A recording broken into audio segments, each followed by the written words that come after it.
माता जी के पास आके मांगने जब गए हैं तो प्रसंग में जो कल वर्णन आया, माँ कौशल्या जिसने कभी भी अपनी विवेक बुद्धि को सुप्तावस्था में नहीं रहने दिया, क्योंकि मनु महाराज से भी यही वरदान मांग के लिए, मनु महाराज के समय में भी शत्रुपा मैया ने ये वरदान मांग के लिया था कि मैं आपकी माँ तो बन जाऊंगी, लेकिन कम से कम इतनी बातों मेरे संग में पॉजिटिव होनी चाहिए कि मेरा कभी जो है विवेक नष्ट न हो, और मैं आपको जो है हमेशा भगवान न मानूं, स्नेह करूं भगवान जितना, लेकिन मानूं आपको पुत्र रूप। ऐसी बात समझ के जो है माता कौशल्या कह रही है कि मेरे को इस बात का जरा भी अफसोस नहीं है कि तुमको बन जाने की कह दी, और वो भी किस परिस्थिति में कही कि पहले तो राज्य देने की कह दी और फिर बन जाने की कह दी। तो ये दो बिल्कुल विपरीत बातें हो गई। इन दोनों विपरीत बातों में एक भी बात ऐसी नहीं लग रही कि जिसमें ये लगे कि भाई ये ऐसा ही था तो राज देने की कही क्यों, और राज देने की कह दी तो बन जाने की कही क्यों, और फिर नहीं तो दूसरी बात देने से पहले सोचना चाहिए था। कल्प विकल्प तो बहुत सारे पैदा होते रहते हैं,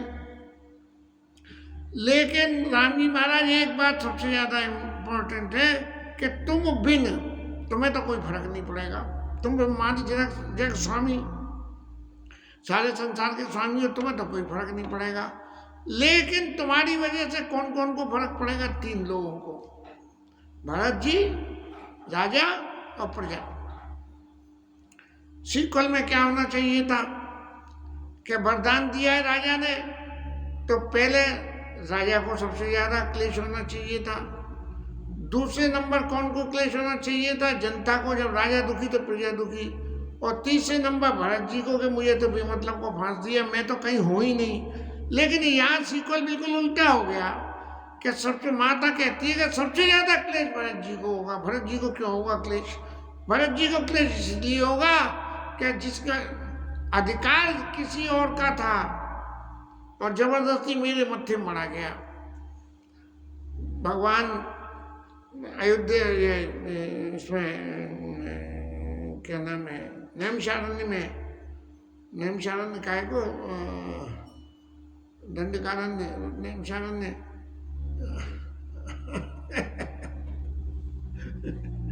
क्या, चित्रकूट में, चित्रकूट में सब लोगों के सामने भरत जी इस बात की दुहाई देते हुए कहते हैं,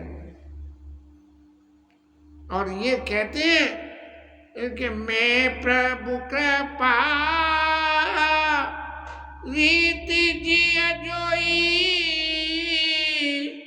और हार खेल लगता वही मोई। ये राम जी महाराज वन में आ गए बिना मेरे से जानकारी के, और इन सब बातों का नतीजा क्या हुआ कि जब मैंने विचार किया तो समझ में आया कि बचपन में जब खेल में मैं हारने लगता था तो राम जी जानबूझ के खुद हार जाते थे और मुझे जिता देते थे। इतना स्नेह जिस व्यक्ति का, और वो व्यक्ति बिना मेरे से कुछ कहे हुए इस तरह से वन में चला जाए, ये प्रभु की प्रीति करने की रीति है। मैं प्रभु कृपा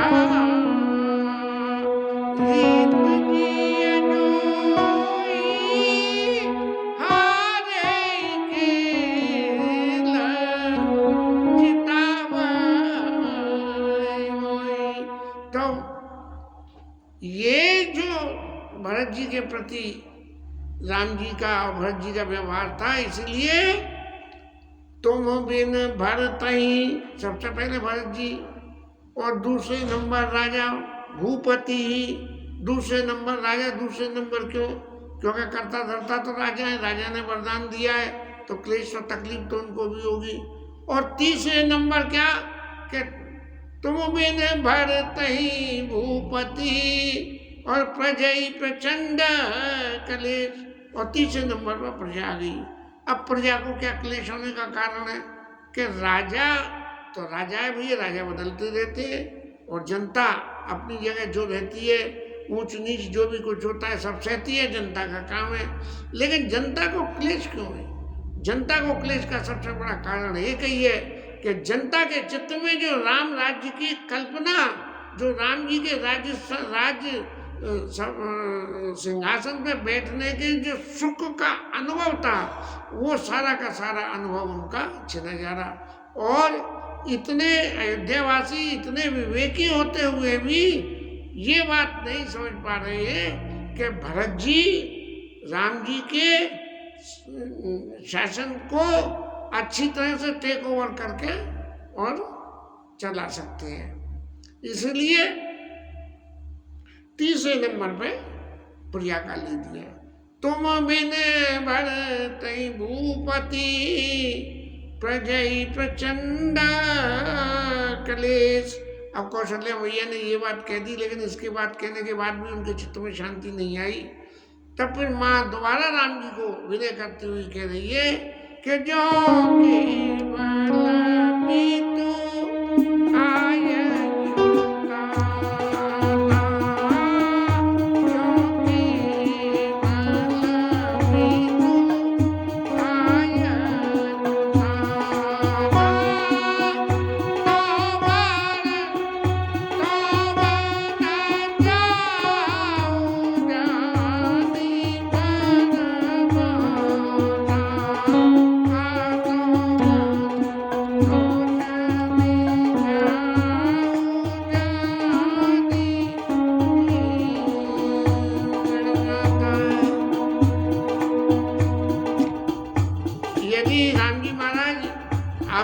पिताजी ने वन में जाने की कही है,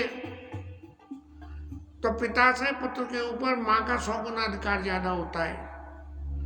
इसलिए यदि खाली पिताजी ने कही है तो तुम जो है वन में माँ को बड़ी मान के मत जाओ, ये मेरा आदेश कहो, मेरी सलाह कहो या मेरा निर्णय कहो।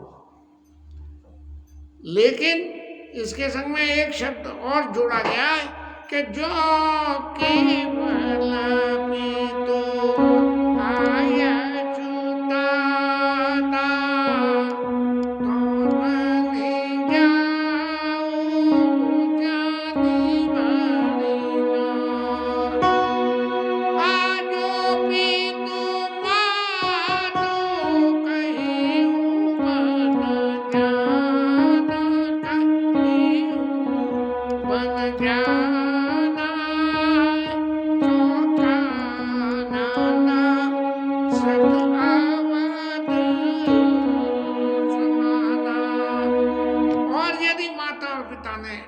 कह दिया दोनों ने। अब माता पिता ने कहने का अर्थ तो ये हुआ मामा ने जिसने जन्म दिया, लेकिन बार बार कथा में जब ये प्रसंग आता है तब मेरा चित्त यही कहता है कि जो संतों से सुना है कि कैकेयी ने राम जी को एक तरह से गोद ले लिया और भरत जी को कौशल्या जी ने गोद ले लिया, तो केवल तुम बिनु भरत ही भूपति।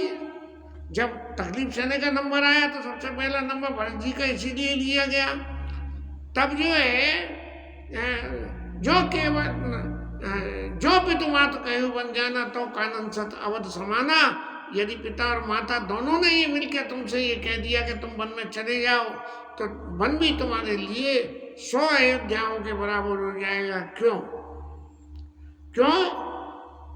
क्या राम जी जब वन में जाएंगे और पिता माता दोनों मिलकर भेज रहे हैं और राजा दशरथ की आज्ञा से जाएंगे, तो निश्चित रूप से राम जी महाराज वहाँ जाके अपने राज्य को स्थापित करेंगे। और स्थापित करने का अर्थ क्या होगा कि जब राम जी राजा होंगे तो सब तरह के सुख होंगे। तो अयोध्या में जो राम जी के रहने के सुख थे वो सारे के सारे सुख जो है वन में चले जाएंगे। तो कानन सत अवध समाना। और जब तुम यहाँ से छोड़ के चले जाओगे तो निश्चित रूप से ये बात तो आएगी सामने कि भाई माता पिता कहाँ हैं राम जी महाराज के। तो महाराज आपके माता पिता कौन होंगे वहाँ? पितु वन देवा मातु वन देवी खगमृग चरण सरोरुह सेवी। खगमृग चरण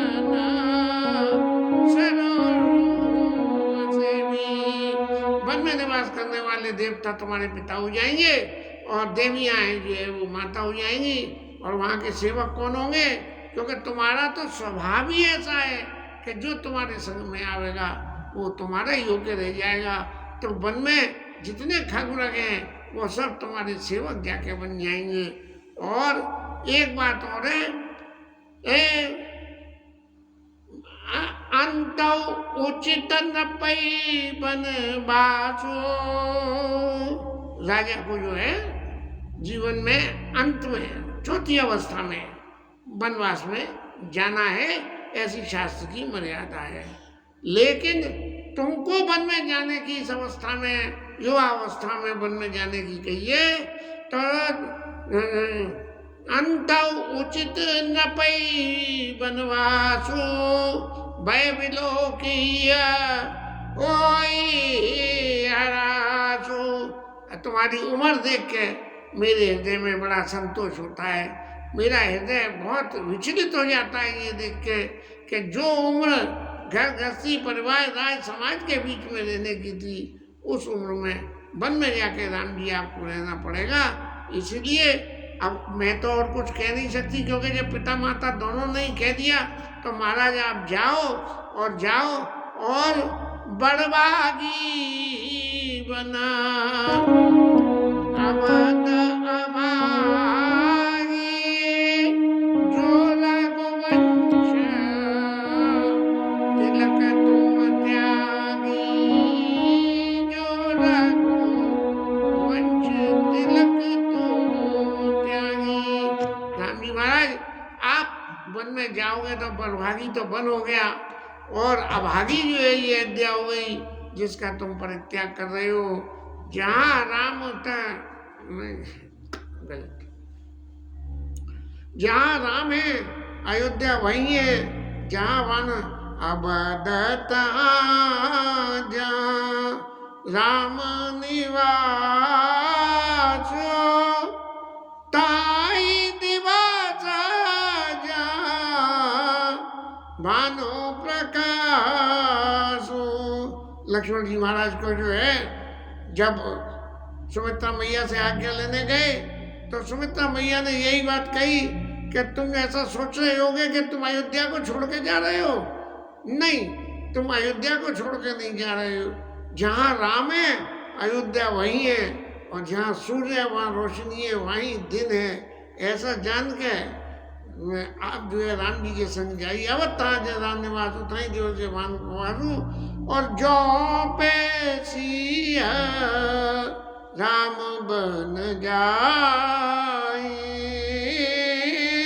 अवध तुम्हारा काज की चुनाई। इतना लंबा उपदेश दे दिया कि यदि सीताराम जीवन में जा रहे हैं तो अयोध्या में तुम्हारा तो कोई काम ही नहीं है। राम जी का जो स्वभाव है वो स्वभाव ऐसा है कि जहाँ भी जाएंगे वहीं अपना शासन स्थापित कर लेंगे, सब लोगों को प्रभावित कर लेंगे। तो बड़भागी बना अवध अभागी जो रघुवंश तिलक तुम त्यागी। इसलिए वन तो बड़भागी हो गया और अयोध्या ही अभागी हो गई कि महाराज राम जी आप इसे छोड़ के जा रहे हो। लेकिन फिर मेरे मन में एक विचार हो रहा है कि जब अवध है वहाँ जहाँ राम है तो क्यों ना मैं भी राम जी के संग चली जाऊं। जब मैं खुद ही ये कह रही हूँ कि अवध ताज राम निवास हूँ तो मुझे फिर मैं क्यों ना चला जाऊं। लेकिन जो सुत कहो संग मोही लेऊ तुमरे दया होई संदेव। अब मैं कहूं कि मुझे ले चलो तो तुम्हारे हृदय में एक संदेह पैदा हो जाएगा। क्या बात का कि माँ ने क्या वरदान मांगा?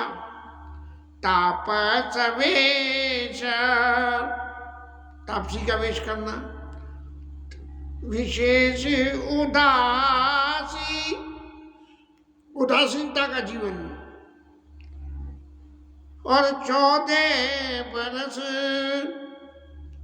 राम बनवासी, जब माँ आपको मैं संग ले गया यहाँ से, तो फिर ये तापसवेश कहाँ रहा?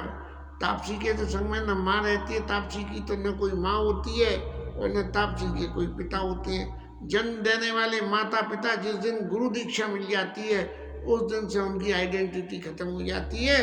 तो तुम्हारे दया कोई संदेह,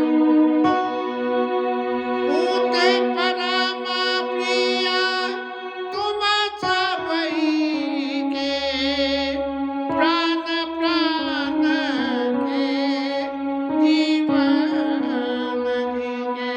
तुम तो प्राण के भी प्राण हो पुत्र और जीवन के भी जीवन हो, सबके प्रिय हो। इसलिए अब तुम ऐसे प्रिय और प्राण स्वरूप पुत्र जो ये माँ से ये कहे कि मैं बन जा रहा हूँ, लेकिन मैं अब बैठ के पछताने के अलावा मेरे पास दूसरी कोई भी ऐसी रास्ता नहीं है कि जिस रास्ता से मैं तुम्हें या अपने मन का समाधान कर सकूं। इसलिए यह विचारी नहीं काऊ हटा कराऊं हटा, झूठ सने बड़ाई। ऐसा विचार करके मैं तुमसे बिल्कुल ये नहीं कहती हूँ कि भैया तुम तो सबके प्रिय हो और अवध वहाँ है जहाँ तुम हो, तो फिर वो जो है मैं ये स्नेह बढ़ा के कि भैया मेरा नाता तो देख लो, माँ का नाता, मेरे माँ के नाते तो तुम यहाँ रुक जाओ। मैं ऐसा कोई स्नेह, झूठा स्नेह बढ़ा के तुमसे कुछ नहीं कहना चाहती हूँ। लेकिन तुम ऐसे प्रिय होते हुए भी जो सबके प्रिय हैं वो मुझसे कहते हैं कि मैं तुम्हें छोड़ के वन में चला जाऊं, ते तुमको मात बन जाऊं और मैं सुने बचन बैठ पछताऊं। मेरे पास पछताने के अलावा, अपने दुर्भाग्य को कोसने के अलावा और कोई मेरे पास कोई रास्ता नहीं है।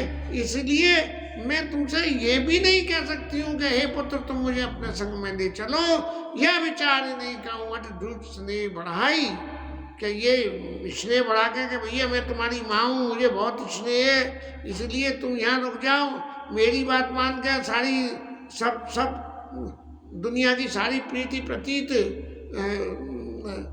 दुनिया की एक तरफ और माता का रिश्ता एक तरफ सबसे ज़्यादा, क्योंकि बच्चे का तो सबसे पहले माँ से ही रिश्ता जुड़ता है, बाकी सांसारिक रिश्ता तो माँ से के संसार से रिश्ते जुड़े होते हैं तब जुड़ता है। तो इसलिए यह विचार ही नहीं कहूँगा तो झूठ स्नेह बढ़ाई, झूठा स्नेह मैं बिल्कुल नहीं दिखा रही हूँ तुम्हें, क्या तुम मेरी बात को मान लो। मैं बहुत, मेरे हृदय में बहुत तकलीफ हो रही है। माने मात कर नाथ बोले सूरत विसर्जन जाई, लेकिन ये बात जो झूठ स्नेह की बात में जुड़ जाती है जाके क्या झूठ स्नेह बढ़ाई, मान मात कर नाथ बोले। 14 साल का पीरियड इतना होता है कि इस 14 साल के पीरियड में माता के बिना रहते रहते कहीं तुम्हारे चित्र से माता की याद तो न उतर जाए, कहीं तुम ये तो न भूल जाओ कि तुम्हारी कोई माँ अयोध्या में भी रहती है।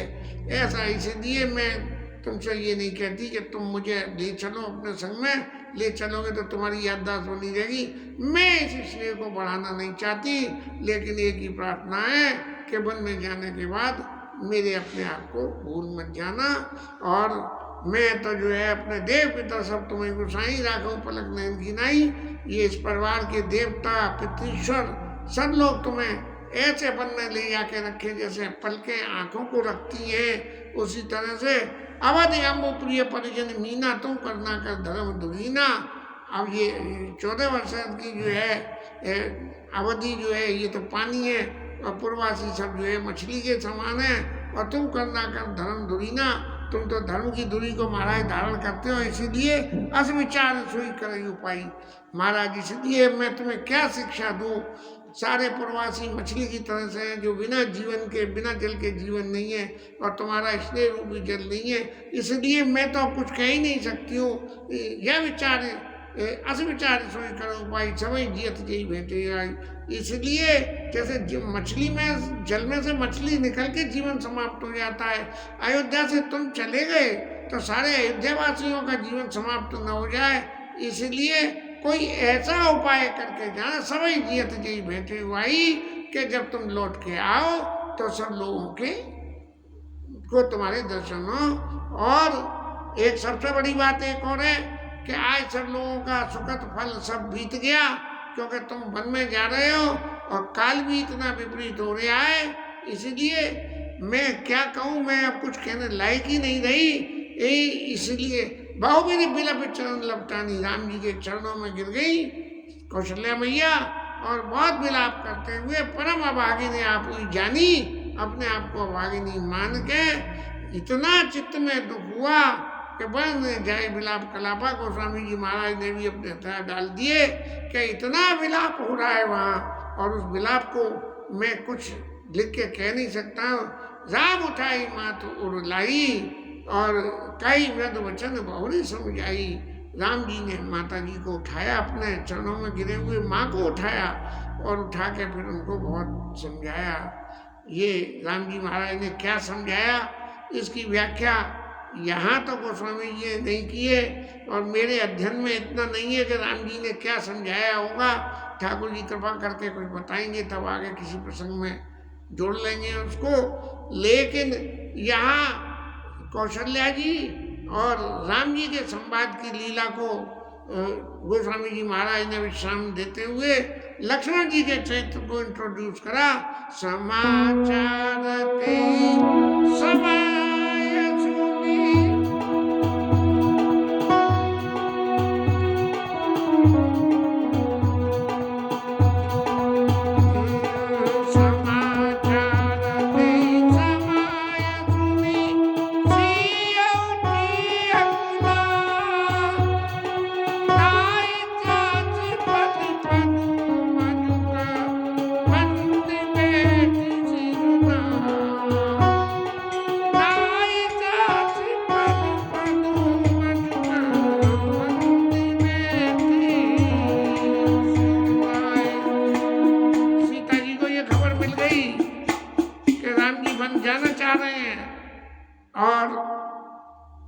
जाके अपनी सासू माँ के पास में चरण की वंदना करके और जाके सीता मैया बैठ गई वहाँ। सीता जी राम जी के वार्तालाप का वर्णन, राम जी कौशल्या जी के वार्तालाप का वर्णन कल लें हरि नाम कीर्तन।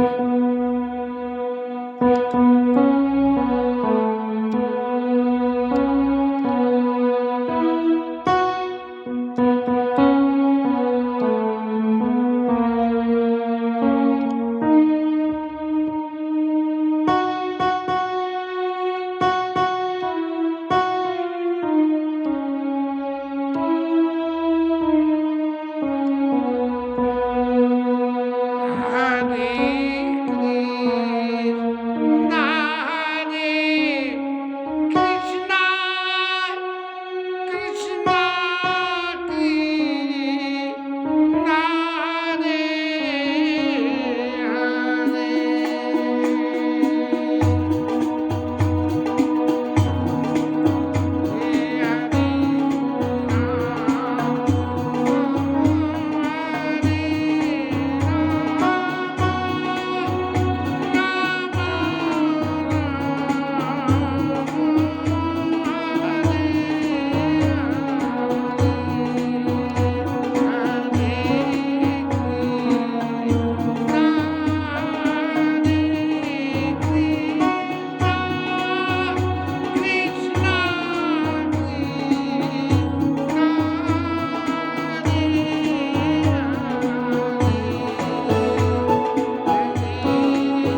शेराई धरण की जय, श्री राधा रानी की जय। जय जय